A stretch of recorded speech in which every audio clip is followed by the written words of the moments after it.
In 2011, the unthinkable happened. I was almost fired from Bosco Tech after 24 years for being too Catholic. In 2008, California voters passed Proposition 8, which banned same-sex marriage. In 2010, the state's Supreme Court disregarded and overturned the voters' decision. Some of my students wanted to know why the church only married heterosexual couples, so I put together a more detailed lesson than I had previously given. It was simple. We would read the pertinent information from the Catechism of the Catholic Church, watch a video from the Archdiocese of Los Angeles, and discuss them.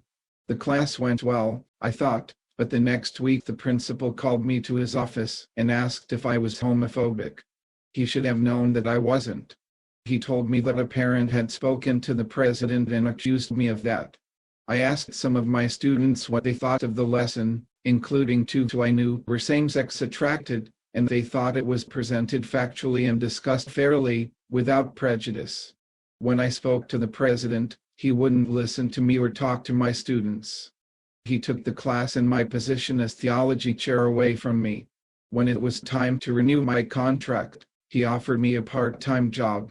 It wouldn't have been enough to pay my bills, nor provide insurance.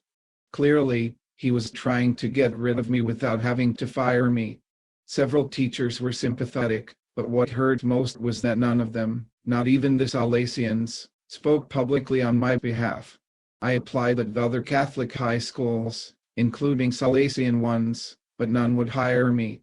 At one school, a good friend who sat in on all the interviews said I was the only one qualified, but they hired a first-year teacher instead. I was 53 with 30 years experience.